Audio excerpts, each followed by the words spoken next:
bonjour à tous. Aujourd'hui, on va parler de la nouvelle technologie d'Oracle, la base Autonomous. Pour Digora, c'est un vrai sujet.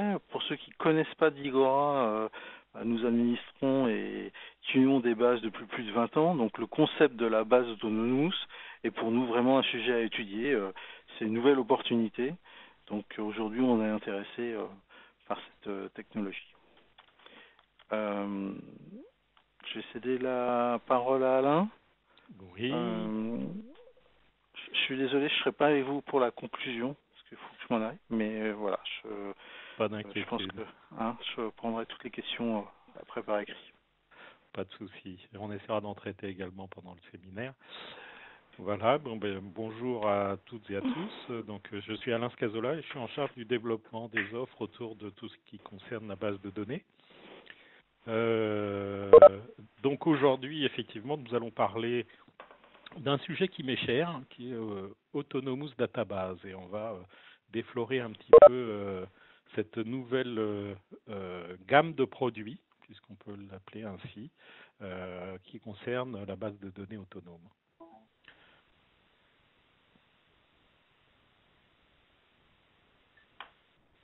Hop, voilà. Alors, quelle est la grande nouveauté en fait? La nouveauté de cette plateforme, c'est d'avoir intégré en fait du machine learning, de l'intelligence artificielle pour faire un certain nombre d'opérations pour en arriver à la quintessence, à savoir que la base autonome sera réellement autonome. Ça, c'est un vrai sujet extrêmement intéressant, puisque là, euh, si pendant des décennies on a géré la base avec effectivement beaucoup d'attention et beaucoup de dépenses d'énergie pour maintenir et utiliser ces systèmes, aujourd'hui on peut tout à fait aller au-delà pour bénéficier un petit peu de ces services de gestion de données d'une manière totalement autonome. Alors, qu'est-ce que c'est que ce concept?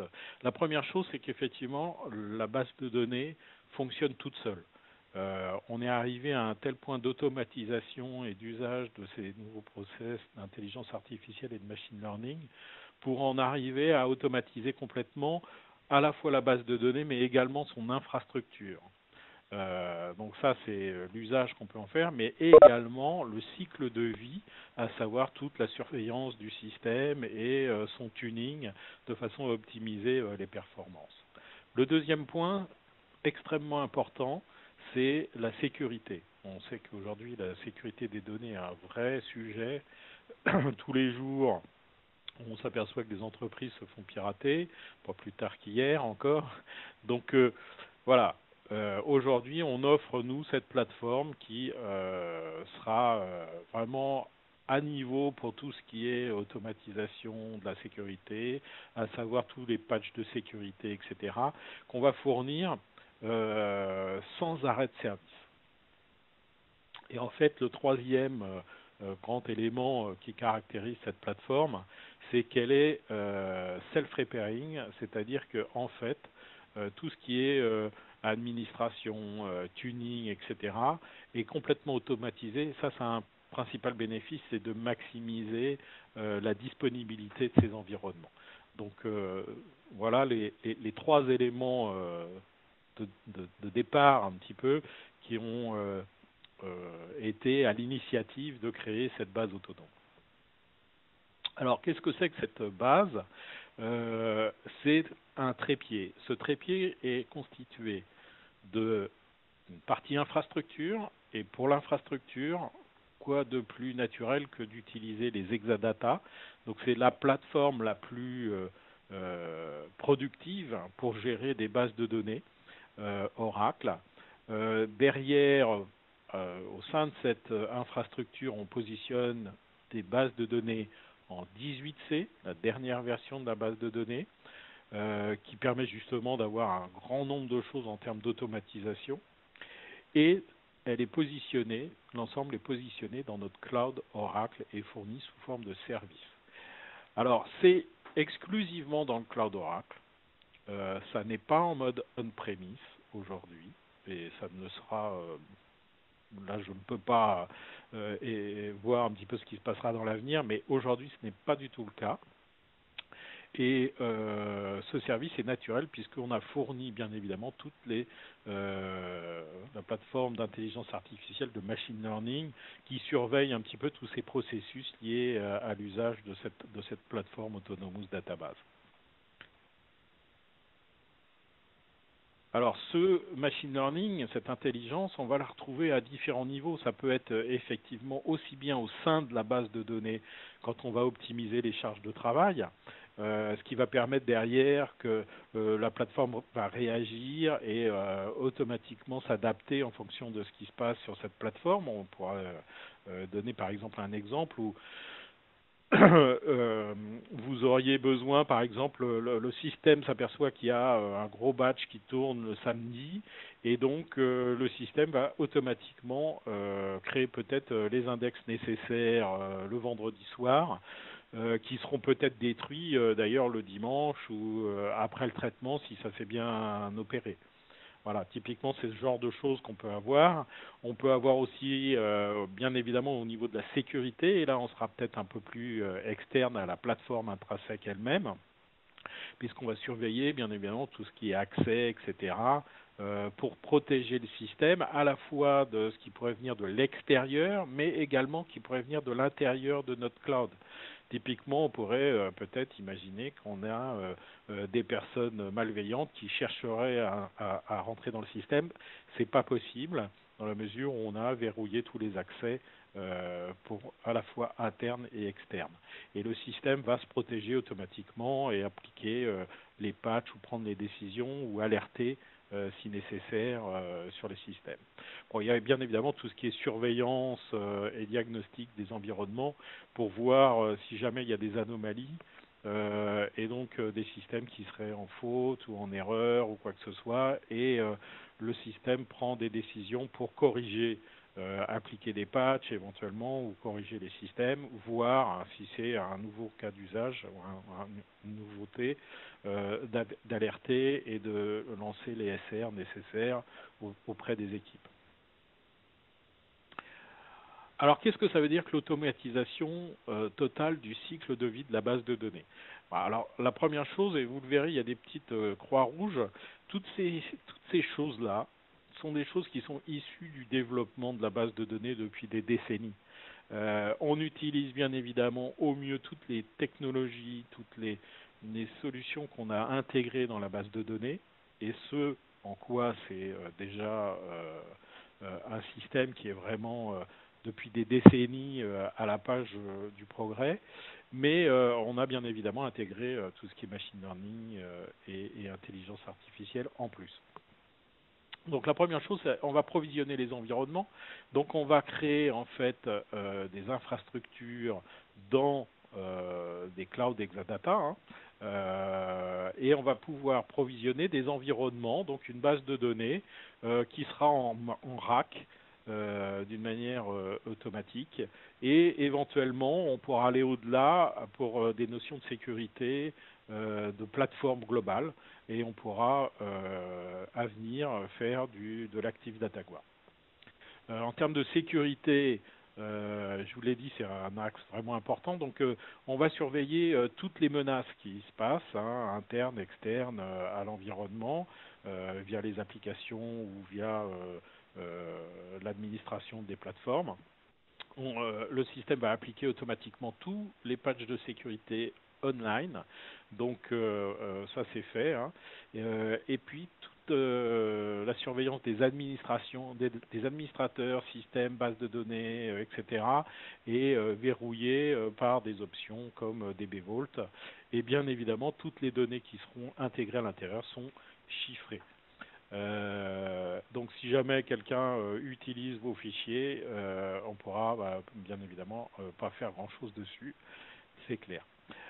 Toute l'administration, eh bien le système est complètement automatisé en termes d'administration de la base de données et de son infrastructure. Donc toutes les opérations OS, 6DBA, etc. sont réalisées par Oracle, le système. c'en est de même pour tout ce qui concerne le tuning ou les upgrades de logiciels, et tout ça se fait de manière online, donc sans arrêt de service. Et bien évidemment, il y a tout ce qui concerne les diagnostics des erreurs. Ensuite, en termes de protection, bien évidemment, ces systèmes ne sont pas infaillibles et il faut assurer la capacité d'avoir une continuité de service pour ces plateformes. Donc, vous avez bien évidemment tout ce qui est automatisation des backups qui sont réalisés. Hein. Vous choisissez un petit peu la façon dont vous voulez faire vos backups et le système le fait automatiquement. Les restores également si vous avez des problèmes pour revenir en arrière.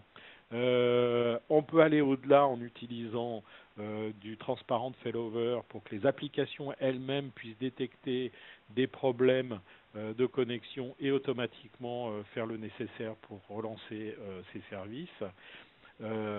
Et on aura dans une version très prochaine l'usage de la standby database pour pouvoir pallier à des problématiques liées à carrément un data center qui tombe en panne générale d'électricité. Dans ce cas-là, on bascule sur un autre data center.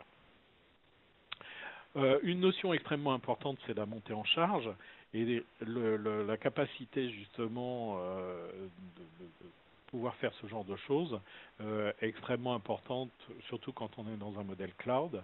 On en reparlera tout à l'heure, mais on a vraiment une élasticité instantanée dès le moment où on déplace son curseur, tant et si bien au niveau de la puissance que du stockage.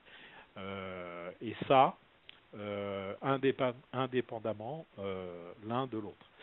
Ce qui a un bénéfice immédiat, c'est qu'effectivement, on va pouvoir avoir un véritable paiement à l'usage et se caler par rapport à la consommation réelle des plateformes.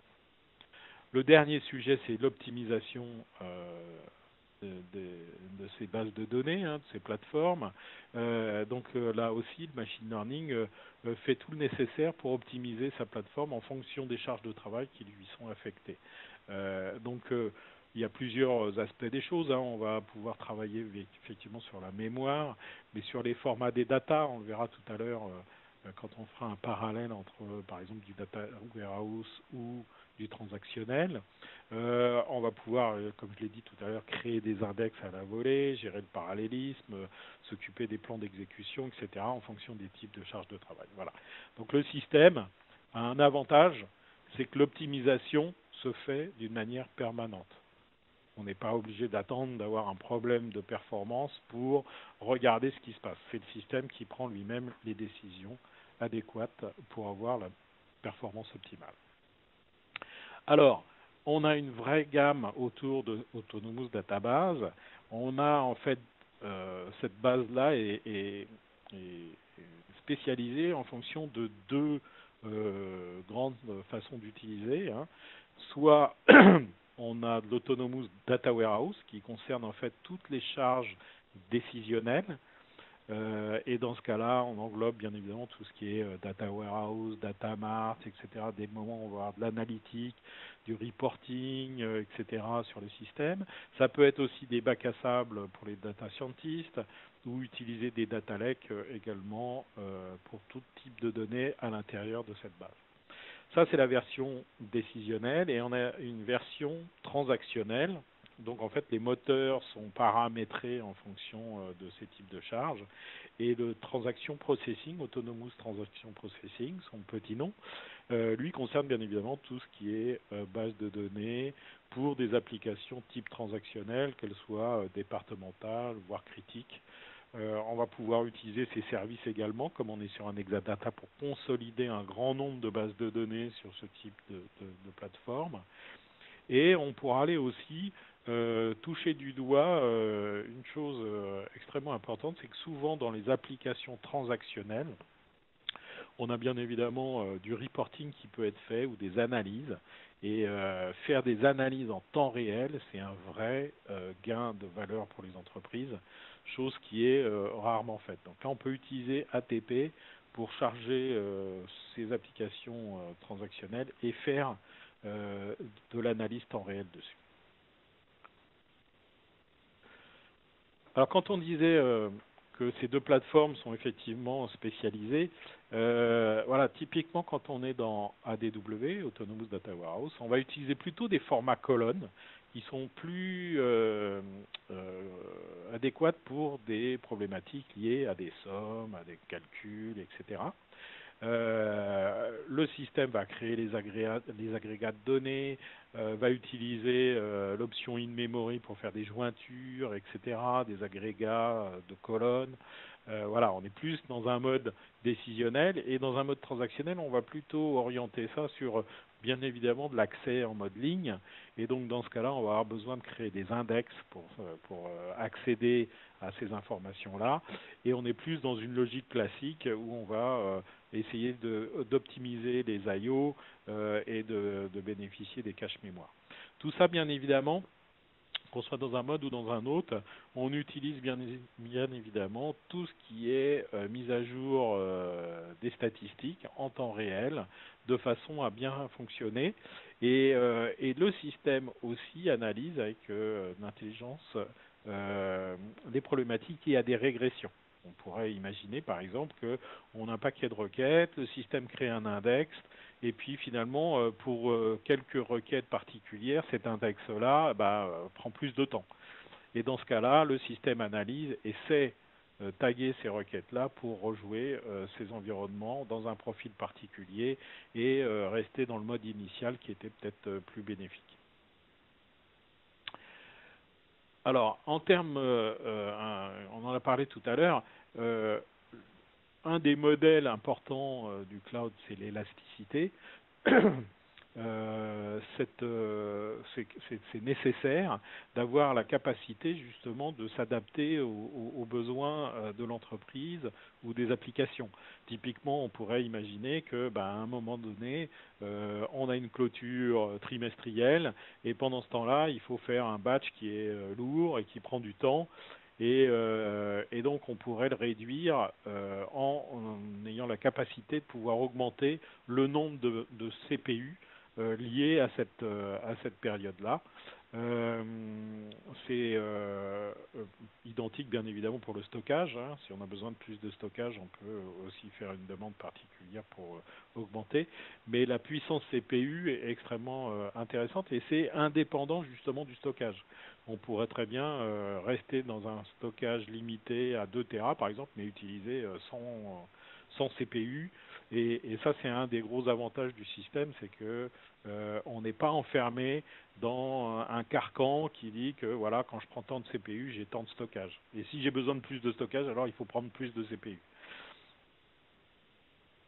Et ça se fait bien évidemment pendant que le système fonctionne, c'est totalement transparent. Autre point important, c'est la disponibilité des environnements.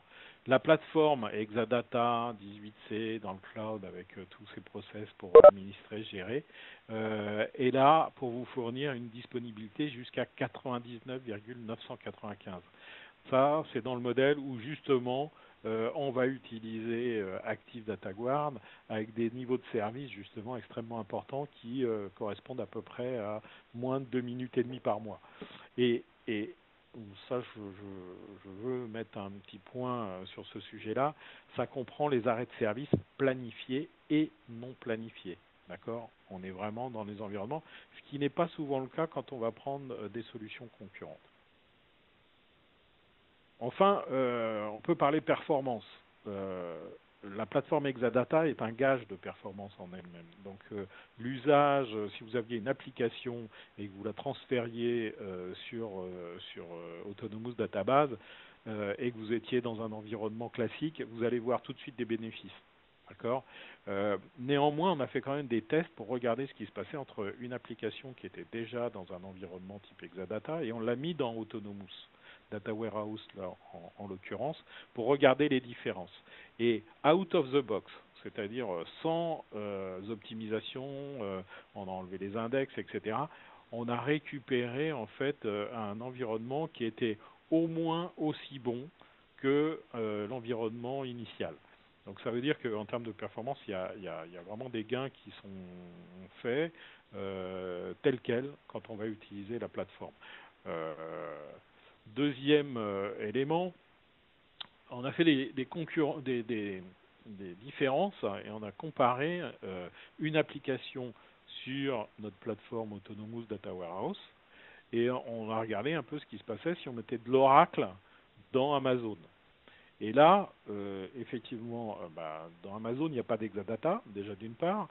Deux, ils n'utilisent pas tout un tas de fonctionnalités liées à la base, comme un certain nombre d'options, etc. Et on se retrouve avec des environnements qui sont bien évidemment différents, mais avec des gains qui sont extrêmement importants. Donc typiquement, donc là je suis désolé, c'est un petit peu petit sur les captures, mais quand on fait tourner l'environnement sur Autonomous Data Warehouse avec 16 OCPU, et de l'autre côté on prend exactement le même type de plateforme en termes de puissance, on se retrouve avec 28 secondes sur l'exécution de la charge et à 288 sur Amazon. Voilà, ça c'est un fait. Donc c'est normal parce que les plateformes effectivement sont quand même plus adaptées dans notre cloud. Et du coup, il y a un rapport, un ratio qui est extrêmement intéressant en termes de coûts également, bien évidemment, puisqu'on s'est amusé à comparer un petit peu ce qui était comparable en termes de coûts. Deuxième type de charge, on a fait exactement la même chose avec un environnement plutôt dédié, décisionnel, à base de Redshift. On a pris un petit peu les environnements et on a tourné les charges de travail et on était à 20 secondes, nous, sur Autonomous Data Warehouse et à 245 secondes sur Redshift. Donc ça, effectivement, ça correspond à des coûts qui sont bien évidemment plus importants, puisque vous allez être obligé, pour avoir le même temps de réponse, d'utiliser beaucoup plus de puissance sur un autre environnement que sur le nôtre. Donc les résultats, c'est globalement un dixième du temps. Donc c'est du gain aussi pour les métiers, pour visualiser, pour décider plus rapidement sur l'usage de leur data. En termes de charge de travail, pareil, hein, ça va permettre de réduire les coûts. Et tous ces coûts-là, on pourra les investir dans l'innovation auprès des métiers, etc. On a fait le même exercice avec la partie transactionnelle, avec ATP. Et on voit qu'il n'y a pas photo non plus en termes de transactions. La plateforme ATP est bien plus puissante qu'un environnement type Aurora chez Amazon. On voit une grosse différence quand on fait du transactionnel pur. Et on a poussé les choses un peu plus loin où on a fait de l'analyse temps réel. C'est-à-dire pendant le transactionnel, on a également balancé du reporting dessus. Et là, les plateformes s'écroulent chez Amazon, alors que nous, on a toujours un niveau de performance qui est extrêmement important.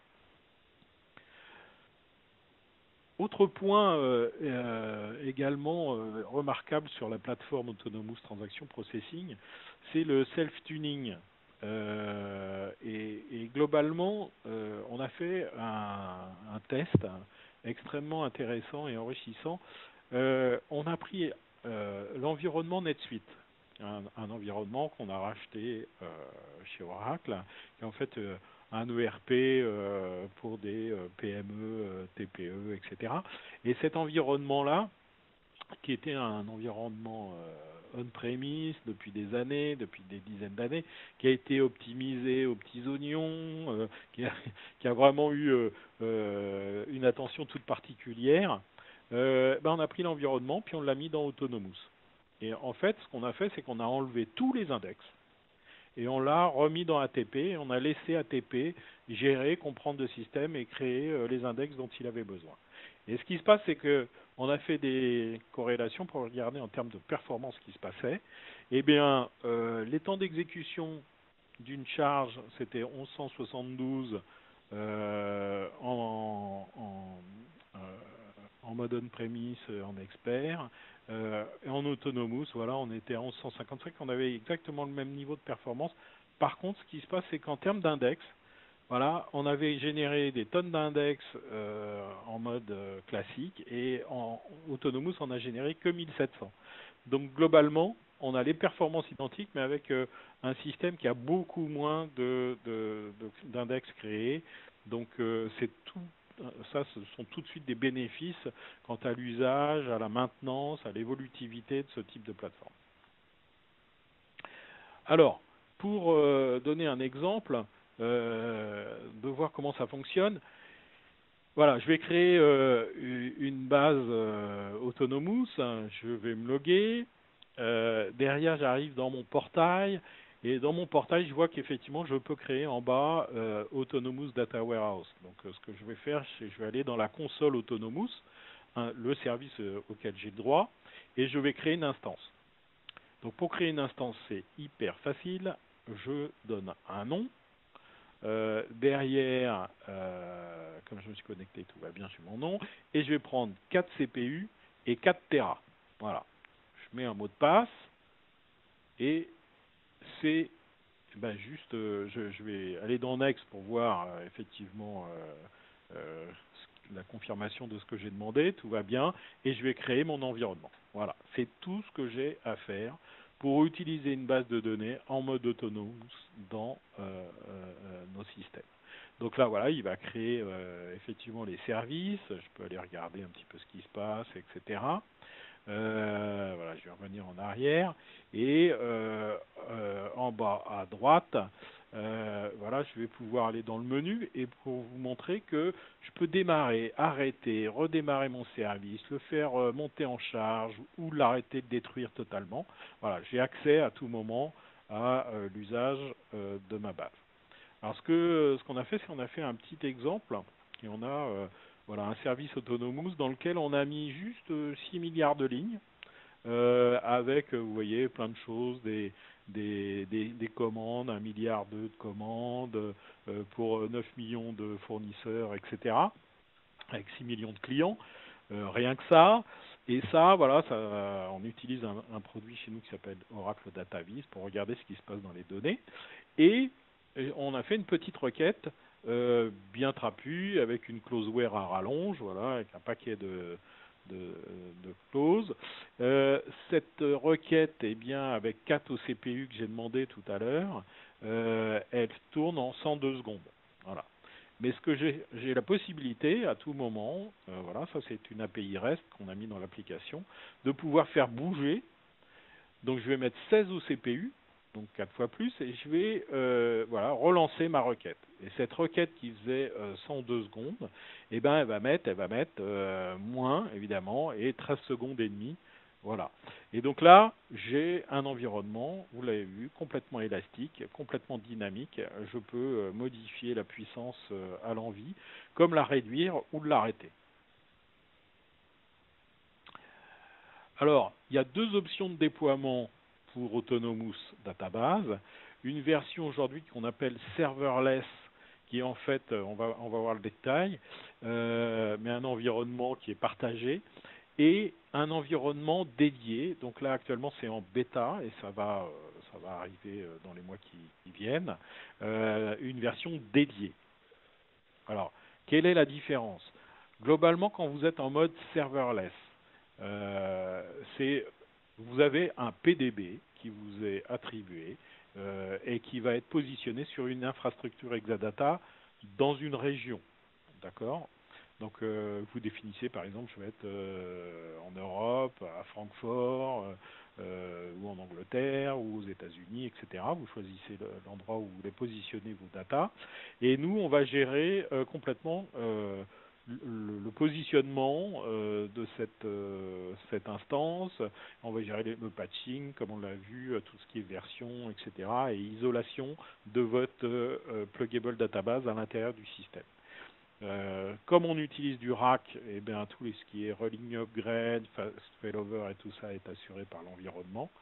Et en termes d'usage, eh bien, le minimum, c'est 1 OCPU avec 1 Tera de stockage. Voilà. Et après, vous pouvez faire varier à l'envie, bien évidemment, avec un temps minima qui est d'1 heure.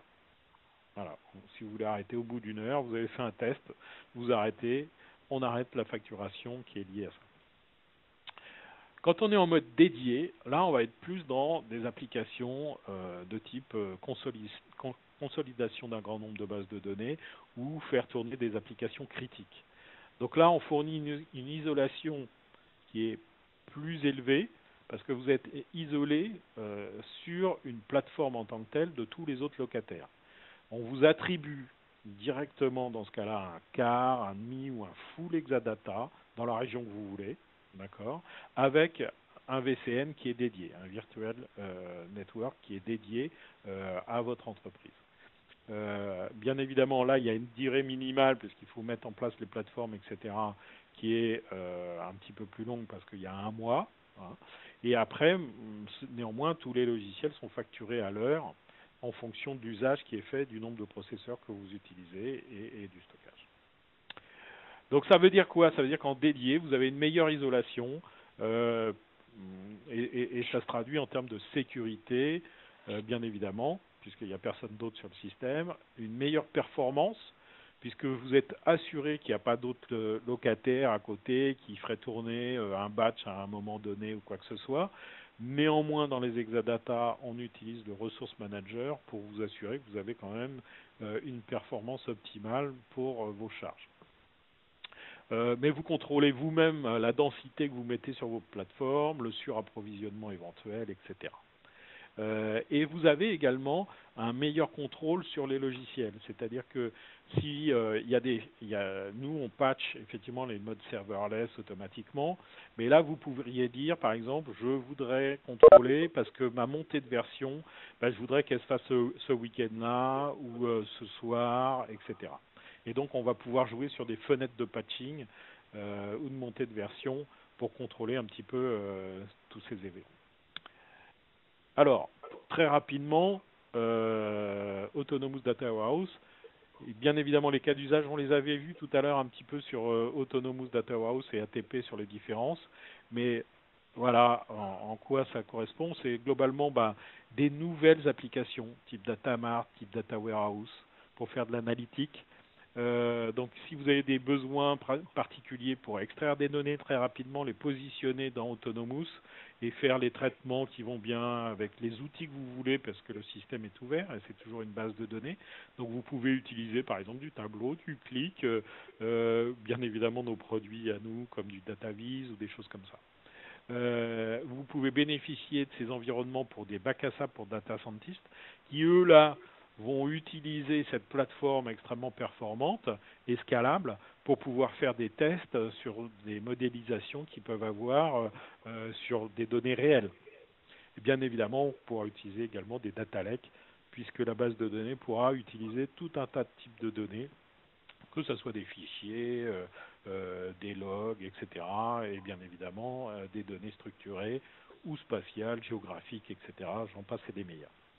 En termes d'Autonomous Transaction Processing, il y a un vrai cas d'usage que vous pouvez utiliser, c'est le développement d'applications. Quand on développe pas 24 heures sur 24, un développeur aussi prend des vacances, etc. On peut arrêter les plateformes de façon à ce que vous soyez facturé au juste prix sur l'usage qui en est fait. Donc c'est quand même plus intéressant que d'acheter des licences, installer, les maintenir, les faire évoluer. Et en général, les gens qui développent doivent avoir peut-être des DBA qui les aident à faire un certain nombre d'opérations. Là, ça va être plus le cas et ils vont être eux aussi également autonomes. Donc on va pouvoir, une fois qu'on a développé ces applications, on peut utiliser des applications existantes pour les positionner dans Autonomous Transaction Processing. Ça peut être des applications départementales ou voire critiques avec l'usage d'un mode dédié comme je l'ai présenté tout à l'heure. Et puis bien évidemment tout ce qui est charge de travail mixte dans laquelle on fait du décisionnel, on n'a pas dimensionné nos plateformes pour assurer ce genre de choses. On peut très bien utiliser, si besoin s'en fait sentir, cette plateforme pour faire de l'analyse temps réel sur de la production classique. Voilà, j'ai quasiment terminé. Juste pour vous dire qu'on fait dans une dizaine de jours, le 15 janvier chez Oracle, un Cloud Test Drive. En l'occurrence, c'est un atelier dans lequel, pendant une journée, vous allez comprendre un petit peu mieux les concepts d'Autonomous et surtout, vous allez utiliser Autonomous Donc on va vous mettre des environnements à disposition et vous allez faire des exercices avec les personnes qui seront présentes pour vous assister. Et vous pouvez bien évidemment utiliser des trioles extrêmement faciles. Vous allez sur l'URL que vous voyez en bas et vous allez pouvoir utiliser gratuitement pendant à peu près 3300 heures un environnement Autonomous Database totalement gratuit. Voilà, en termes de bénéfices, je pense qu'Autonomous Database, vous l'avez vu, ça amène quand même une nouvelle façon d'aborder la gestion des données. Un des avantages, c'est effectivement toutes les problématiques liées à l'administration qui est complexe, etc., rébarbative et tout, et qui peut poser des problèmes quant à l'usage des applications.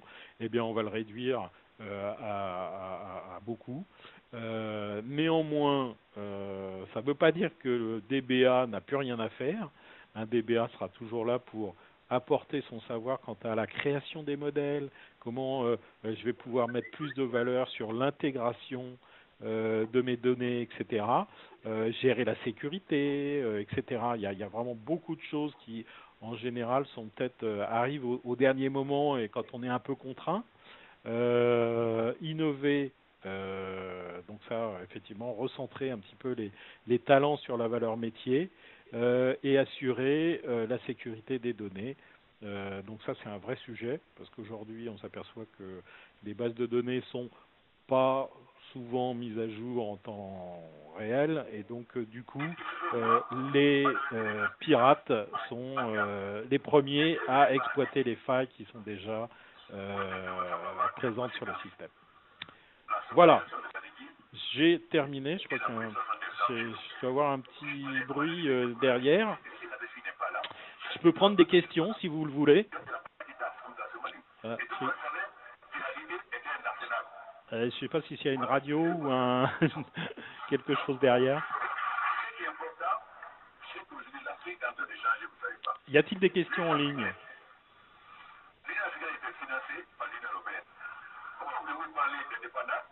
Non, a priori. Ah. Je ne sais pas si... Oui. Alors moi aussi j'ai juste une petite question effectivement, c'est par rapport au patching autonome des databases. Est-ce que ça va être obligatoire, au niveau des clients, d'avoir un environnement de test dev, parce que c'est très bien que des patchs peuvent avoir des incidences, on va dire, sur la partie application qui se trouve en back-end derrière. Donc justement ça, comment vous allez gérer la partie patching autonome sans avoir pu tester les incidences que ça peut avoir sur la production, si c'est un environnement de production, par exemple. Tout à fait. Alors, sur les environnements de production, effectivement, on peut, quand on est en environnement dédié, par exemple, on va pouvoir affecter des CDB particulières. Et par exemple, dans un Exadata, on va mettre plusieurs environnements. Et on va consolider des environnements en fonction de différents critères. Ça peut être des critères liés à justement des notions de patching, d'évolution. Ça peut être des critères liés à peut-être du test et du dev, des critères liés à d'autres choses. Donc on peut définir des containers database avec des niveaux de version et de patching, et on va pouvoir faire évoluer ces environnements différemment. Donc on pourra affecter effectivement une version de production qui sera par exemple en 19.3.1 et on aura des versions en test sur des 19.3.2, 3.3 ou des 19.4. Donc on a revu un petit peu la façon dont on allait gérer un petit peu ce patching et on a rechecké un petit peu tout ce qui est CPU, etc., de façon à uniformiser et à faciliter un petit peu les montées en charge. Donc vous pourrez dédier des environnements dans une version, avoir un environnement de test pour s'assurer qu'effectivement tout passe bien dans un autre environnement, et puis si c'est bien, et ben appliquer le patching correct sur la production. D'accord. Et ça justement, est-ce qu'il y aura, on va dire, des versions maximum où on peut en gros refuser l'espèce de passage de patch, ou à un moment voilà ça va être en mode obligatoire, comme on peut avoir justement sur les Exa aujourd'hui, où en mode Platinum il faut il faut qu'on patche, Il faut sinon on est plus en support, quoi. Oui, oui. Alors, il y aura des environnements, effectivement, il faudra un moment ou un instant T patcher. Donc, il faudra pouvoir, bien évidemment, assurer ça. Par contre, on aura une période et vous pourrez choisir un petit peu le temps, les limites ou les dates de patching ou la période à laquelle vous voulez patcher. Donc, vous aurez quand même plus de souplesse en environnement dédié qu'en environnement serverless. En mode serverless, on applique effectivement directement tout ce qui est patching, notamment tout ce qui concerne sécurité, etc., qui sont primordiaux. Ok. Voilà. Une autre question peut-être?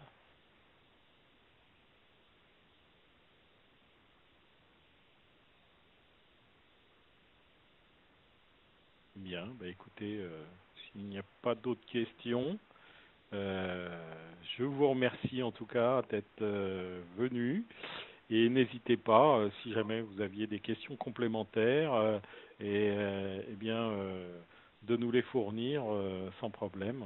On sera ravis d'y répondre. Merci à vous.